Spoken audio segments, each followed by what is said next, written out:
प्रिय भैया बहनों, आज हम आपको पढ़ाएंगे पाठ 3 बल एवं दाब। घनत्व, डेंसिटी, किसी वस्तु के द्रव्यमान तथा आयतन के अनुपात को उस वस्तु का घनत्व कहते हैं। मास एंड वैल्यू के अनुपात को हम डेंसिटी या घनत्व कहते हैं। घनत्व बराबर द्रव्यमान बटा आयतन, डी बराबर एम बटा वी, जहां डी को घनत्व, एम को द्रव्यमान तथा आयतन को वी कहा जाता है।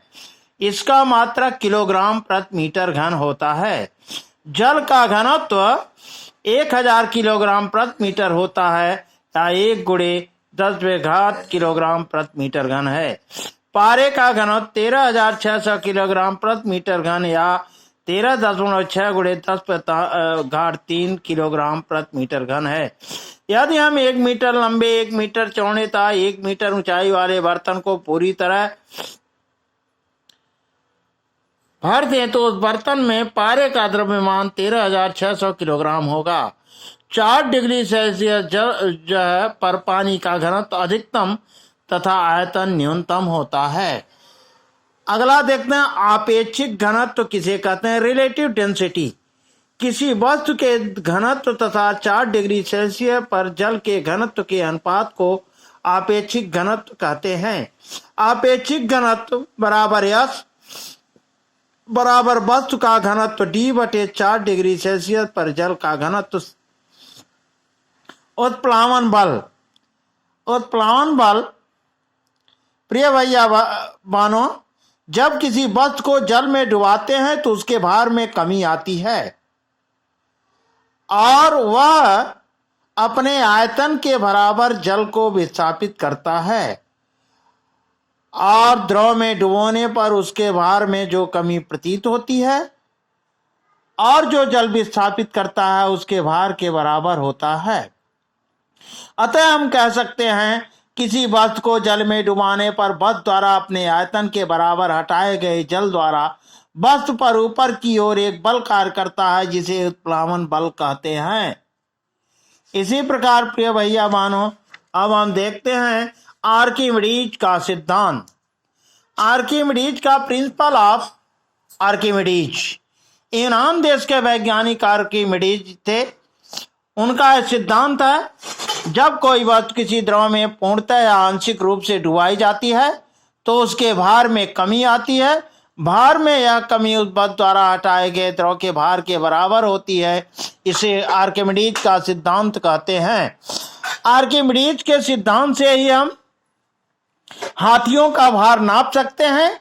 उदाहरण स्वरूप यदि कोई कहे कि किलो तराजू नहीं है और आपको हाथी का भार वेट करना है तो आर्किमिडीज के सिद्धांत के अनुसार हम क्या करेंगे, एक हाथी लेंगे और एक नाव लेंगे। नाव को जल में उतार देंगे, उसके बाद एक निशान लगा लेंगे नाव कितनी जल में डूबी हुई है। उसके बाद फिर हाथी को उस नाव में चढ़ाएंगे। हाथी को नाव में चढ़ाने पर फिर जो डूब जाती है एक निशान लगा देंगे। उसके बाद फिर वापस हाथी को उतार लेंगे। देखते हैं कि फिर उसके बाद भार रखते जाते हैं। जितने किलोग्राम भार रखते हैं, जहां तक वह नाव निशान लगा हुआ डूबा रहता है, वह ही हाथी का भार हो गया। यह आर्किमिडीज दूसरी थियरी है आर्किमिडीज सिद्धांत की, जो हम क्या कर सकते हैं, एक गड्ढा खोद करके जल में बैठाएंगे। जो पानी विस्थापित करेगा हाथी उसमें बैठने पर, वह जल ही उस हाथी का भार होगा। इस प्रकार जो है आर्किमिडीज का सिद्धांत है। प्लवन किसे कहते हैं, देखे होंगे बाल्यावस्था में कि आप जो है नाव तैराते हैं, कागज की बना करके नाव तैराते हैं। ये प्लवन के सिद्धांत पर आधारित है। कांच जो है लोहे की कील पानी में डूब जाती है, लेकिन खोखली लोहे की नाव तैरती रहती है। क्यों? उदाहरण स्वरूप यदि किसी वस्तु का हवा में भार W है, यदि वस्तु को पानी में डुबोने पर वस्तु पर लगने वाला उत्प्लावन बल W हो जाता है। ऐसी परिस्थिति में W is greater than W1, W is equal to W1 और W is less than W1। अब हम देखते हैं यदि भार जो है अधिक है तो वह डूबी हुई तैरेगी, अपने जल के जो है अधिक भार विस्थापित करती है, बराबर डूब जाएगी। यदि बराबर भार विस्थापित करती है तो डूबी हुई तैरेगी। यदि अपने भार से अधिक जल को विस्थापित करती है तो जो है ऊपर सतह पर तैरेगी। इस तरह से प्लवन का सिद्धांत, जब वस्तु का भार बल द्वारा हटाए गए पानी के भार के बराबर होता है तो पानी के सतह पर पूर्णतः डूबी हुई तैरती है। इसे प्लवन का सिद्धांत कहते हैं। जब वस्तु का हवा में भार वस्तु को पानी में डुबाने पर बल के बराबर होता है तो वस्तु पानी में पूर्णतः डूबी हुई तैरेगी। जब वस्तु का हवा में भार वस्तु को पानी में डुबाने पर वस्तु पर लगने वाले उत्मान बल से अधिक होगा तो वस्तु पानी में डूब जाएगी। इस प्रकार हम देखते हैं कि प्लवन का सिद्धांत, आर्किमिडीज का सिद्धांत, प्लवन के नियम, और आप आगे देखेंगे द्रव का दाब किसे कहते हैं। Pressure of liquid. एक कांच की नली लें, निचले सिरे पर गुब्बारा बांध दीजिए, नली के ऊपरी सिरे से पानी डालिए, देखेंगे क्या होता है। जल की मात्रा बढ़ाने पर जल में नली का स्तर बढ़ता जाता है लेकिन गुब्बारा अधिक फूलता जाता है। इससे यह निष्कर्ष निकलता है कि द्रव बर्तन की पेंदी पर दाब डालता है।